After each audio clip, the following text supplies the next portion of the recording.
3 days before my sister's wedding, my best friend of 12 years told me he was in love with her. My parents called me selfish for making it about myself. 6 months later, I was the one they called at 2 in the morning, sobbing, begging me to fix what they'd broken. Let me back up. My name's Finn. I'm 31. And until about 8 months ago I thought I had it pretty good. Solid job as a structural engineer at a mid-size firm in Columbus. My own place, nothing flashy, a 2-bedroom in a decent neighborhood. Close enough to downtown that I could walk to a good bar. But far enough that I wasn't paying through the nose for parking. And I had Archer. Archer Webb had been best friend since sophomore year of college. We met in a thermodynamics class. Neither of us wanted to be in. Ended up being lab partners. And somewhere between a failed heat transfer experiment and a shared hatred of our professor, we became inseparable. He was the kind of guy you trusted with your car, your passwords, your secrets. The kind of guy who showed up with a six-pack when you texted him that. Your day went sideways. No questions asked. I'd known him for 12 years. I thought I knew everything about him. My sister Poppy was 27, 4 years younger than me. And she'd always been the center of gravity in our family. Not in a bad way. She was genuinely magnetic. Warm. Funny, the kind of person who remembered your coffee order and showed up with it on a rough morning. She'd been planning her wedding for almost 2 years by the time it finally got close. The venue was this old converted barn, about 40 minutes outside Columbus, string lights everywhere, a bluegrass band, wildflowers in mason jars. It was completely her. I was thrilled for her. And because Archer was practically family at that point, of course he was invited. He and Poppy had always gotten along well. That was never a thing I thought twice about. You want your people to like each other, right? Over the years they'd end up in the same conversations at holidays, the same groups at backyard cookouts. She'd ask about his work, he'd ask about her life. Background noise. Normal stuff. I don't know exactly when it shifted. Looking back, I can see the moments. But at the time I missed every single one. 3 days before the wedding, Archer asked me to grab lunch. Just the two of us. We went to this sandwich place we'd been going to since college. Same booth in the back corner, same order we'd both had 100 times. He was quiet through most of it, which wasn't unusual for him, but there was something off. He kept flipping his water glass in slow circles on the table. Finally he put the glass down and said, "I need to tell you something, and I need you to hear me out before you say anything." I figured it was about his job. He'd been stressed about a promotion that kept getting delayed. So I said sure and waited. He looked at the table. "I'm in love with Poppy." I actually thought he was joking. I laughed. Then I looked at his face and stopped laughing. "She doesn't know," he said quickly. "Nothing happened. I haven't said anything to her. But I can't stand up at that wedding and watch her marry someone else without telling you first." I sat there for a long moment. I didn't yell. Didn't flip the table. The booth was so familiar around me that everything felt slightly unreal, like I was watching the scene from somewhere outside my own body. 12 years, I finally said. "I know, you waited until 3 days before her wedding. I know. I'm sorry." I left the money on the table and walked out. I sat in my car in the parking lot for a while. Then I called my mom. That was my first mistake. My mom picked up on the second ring, which she always does. I told her what Archer had said, trying to keep my voice even, trying to just state the facts. There was a pause on her end. Then she said, "Finn, I need you to think about what you're doing right now." "What I'm doing?" "I'm telling you what my best friend just told me. I know you're upset, but if you make this into something right now, 3 days before her wedding, you will ruin this for her. And she will never forget it." "Mom, I'm not making it into anything. I just told you what happened. So what do you want to do with that information? Tell her, right now? And then what?" I didn't have a good answer. I was still processing. I said I didn't know yet. "Then keep it to yourself," she said. "Let her have her wedding. This is Archer's problem to manage, not yours." I tried again. "He's supposed to be my best friend. He's going to be there at the reception, smiling and toasting, and Finn." Her voice got firm. "She has been planning this for 2 years. Don't make this about you. Don't make this about me." I was the one who'd just found out my closest friend had been harboring something like this for God knows how long. But, sure, not about me. I talked to my dad that evening. He was even shorter about it. "You're borrowing trouble," he said. "Nothing happened. So nothing happened. Let it go." He said it with that finality he used when a topic was officially closed. And I knew pushing it would get me nowhere. So I showed up to the rehearsal dinner. I watched Archer stand at the edge of the room, looking at Poppy with this expression. I suddenly couldn't unsee now that I knew what it meant. I watched my parents laugh and refill their wine glasses, and pretend everything was perfectly fine. The wedding came and went. It was beautiful, genuinely. Poppy cried during the vows. Her husband Kevin looked at her like she'd hung the moon. The band was great, the food was good. The whole evening had this warm, easy joy that I genuinely felt, and also watched from about 3 steps back. Like I was slightly outside it, still carrying what I knew. Archer gave a toast at the reception. He was composed and warm and gracious.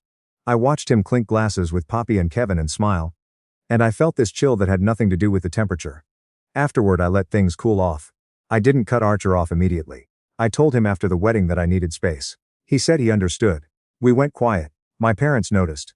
Within a few weeks, my mom started leaving voicemails, asking why I wasn't coming to Sunday dinners anymore. Not "are you okay?" or "what happened?" Just the implication that I was the one creating a problem by staying away. My dad texted once, "Family doesn't take vacations from each other." That was the whole mess. Pop, he called me in the middle of all this. She'd noticed the distance between me and Archer, and asked what was going on. I kept it vague. I said we'd had a disagreement and were giving each other room. She didn't push, which I was grateful for. Then I got a call from my mom that cracked everything open. It was a Tuesday evening. I'd just gotten home from a long day at the office. She started the usual way, small talk about nothing, and then said, "I need to ask you something and I need you to be honest with me." "Okay, are you spreading rumors about Archer? People are talking." I went very still. "What people? What rumors?" "Someone told Poppy that you've been telling people Archer has feelings for her. She's upset. Kevin's upset. And honestly, Finn, if you've been doing that, I don't know what to say to you." "Mom, Archer told me that himself, to my face, 3 days before her wedding. I told you because you're my mother. You told other people. I told you and Dad, no one else. Whatever Poppy heard didn't come from me." Silence. Then, "This is exactly the kind of thing that destroys families, and telling your son to swallow something like that and smile through a wedding. What's that? You're being dramatic." She hung up before I could say anything else.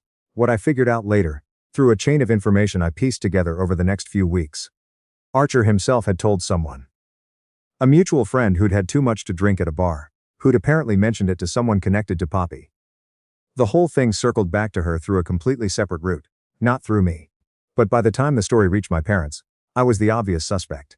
The one who'd had a problem with it from the start. The one who was making it about himself. I tried to explain this to my dad. He listened and then said, "Even if that's true, you've created enough chaos around this that it doesn't matter." That landed differently than he probably intended. Kevin confronted Archer directly. I wasn't there for it, but I heard about it later. Archer admitted it. Kevin was furious. Poppy was devastated. Not just about what Archer had felt, but about how long he'd been in her life with that, underneath everything. At every family gathering. Every holiday. Every time he'd sat across from her husband and pretended. She felt stupid for not seeing it, which wasn't fair to her at all, but that's how she felt. My parents' response to this was fascinating. Faced with clear confirmation that what I'd told them was true, that Archer had come to me with this 3 days before the wedding, that I'd done nothing wrong. They mostly just went quiet about it, no apology. No phone calls saying, "Finn, we should have listened." Just quiet. Like they were hoping I'd let the absence of an accusation stand in for an acknowledgement. I didn't let it stand. I called my mom and said that clearly and plainly. "You told me I was being dramatic. You said I was destroying the family. You hung up on me. And it turns out everything I said was exactly true. I'd like you to say something about that." She said, "I think we're all under a lot of stress. We're all under a lot of stress." That was when I went properly quiet. Not angry, not dramatic, just done trying. I stopped returning calls on the first try. I started letting voicemails sit for a few days. I saw them at Thanksgiving because not going would have pulled Poppy into it and she was still healing from enough. But I sat, at that table, and watched my parents make easy conversation. And felt this new clarity that was uncomfortable. And also underneath the discomfort, something like relief. Then December came. I'd been at a company happy hour and got home around 9. Phone was full of messages. My dad had called 6 times. My mom had sent 11 texts, which she almost never does because she considers texting impersonal. The last one just said, "Please call us." I stood in my kitchen and thought about calling back right then versus making myself a sandwich first. I made the sandwich. Then I called. My dad picked up on the first ring. His voice sounded like I'd never heard it before. Stripped of the usual authority, the finality. He sounded like a man who'd just had something knocked out from under him. "It's the business," he said. "We need to talk." My dad ran a commercial real estate investment company he'd built over 25 regional properties, nothing enormous. But it was genuinely impressive. The kind of thing he mentioned at every family dinner, as evidence that hard work paid off. He had a partner, a man named Strickland, who'd been with him for almost 15 years. Strickland, it turned out, had been skimming, not small amounts.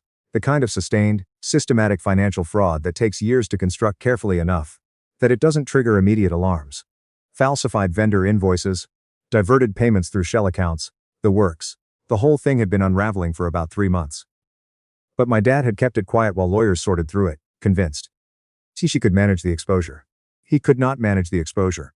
A financial journalist had gotten hold of documents. How? No one seemed to know yet. And the story was running in 2 days. Not local. National business press. The kind of coverage that follows you. My dad's voice cracked when he said, "I need you to come over." I was quiet for a moment. Then I said, "What is it you think I can do? You work in engineering. You know people in the industry. Construction development. I need you to help me get in front of this. Make calls.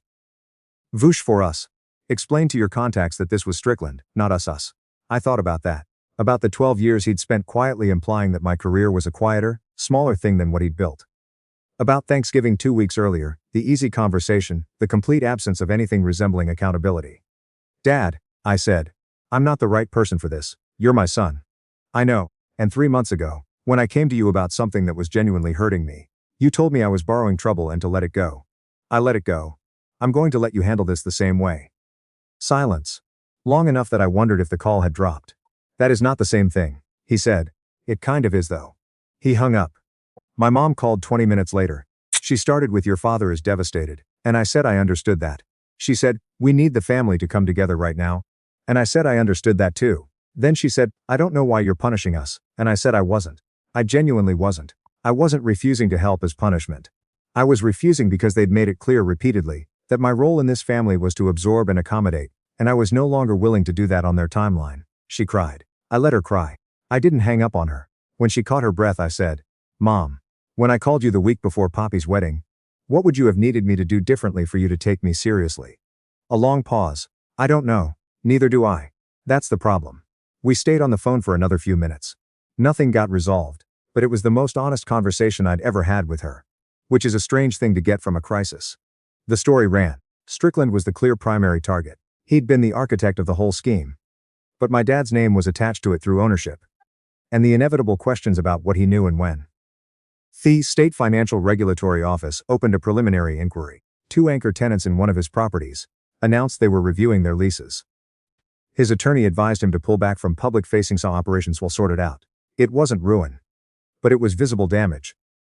To something he'd spent 25 years treating as untouchable. Over the following weeks I had one conversation with Poppy that I think about a lot. We met for coffee, just the two of us, at a place near her apartment. She looked tired in the way that you get when a lot of things land on you at once. She said, "You knew about Archer before the wedding." "Yes. And you didn't tell me. Mom and Dad asked me not to. I'm not saying that to throw them under anything. It was my choice to listen. Just telling you the truth." She was quiet. She stirred her coffee without drinking it.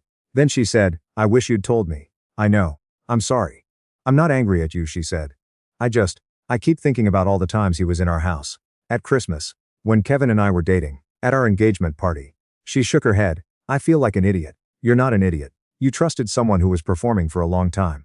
That's not on you." She nodded slowly. "Are you and Kevin okay?" "Better than you might think. He's a good guy, Poppy. He was never angry at you." "I know," she almost smiled. "He's annoyingly good."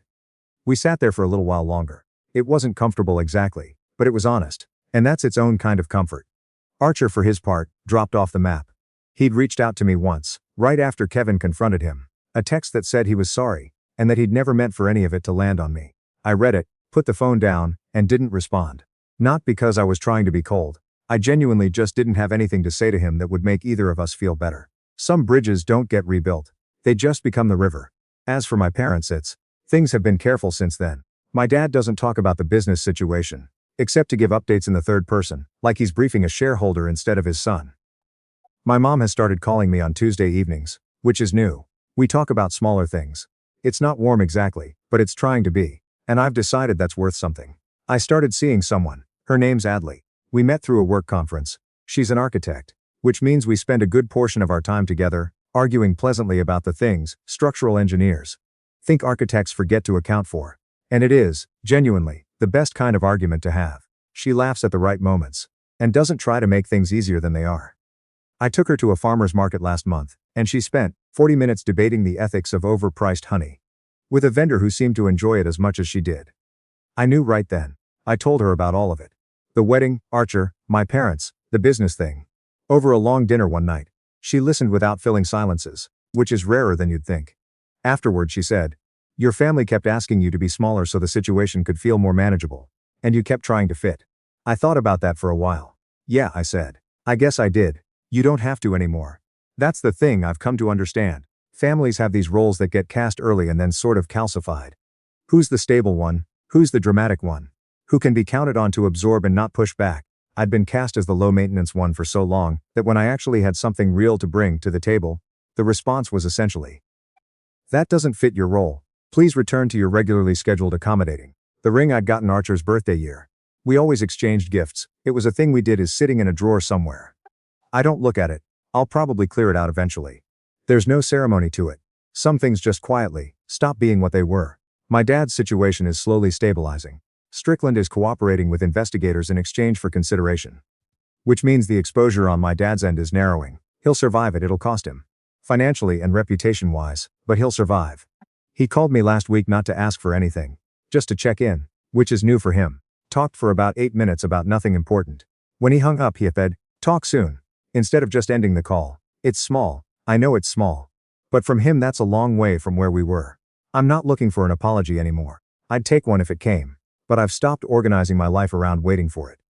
Some people are better at accountability than others. And some people only know how to lean in the direction of moving forwards. Not because they've processed what happened, but because looking back cost them too much. That's its own kind of limitation. What I've got now is simpler and more solid than what I had before. Work that I'm genuinely proud of. An apartment that doesn't feel like a waiting room for some better version of my life. Adley, who makes me feel like I'm already in it. And a sister I'm actually closer to now, in the honest, slightly bruised way that only happens when you've been through something real together. I used to think losing Archer would leave this hole that just stayed there. We'd been friends for 12 years. That's not nothing. And there is something that's quieter now. A certain kind of easy shorthand that doesn't have a replacement. But it turns out that space doesn't have to be a hole. It can just be space. Room for different things. If I'd never found out, I sometimes think about that version of the story. Archer at every Christmas going forward. At my parents' anniversary party. Eventually at whatever kids Poppy and Kevin have. That performed friendship running parallel to whatever he actually felt. Indefinitely.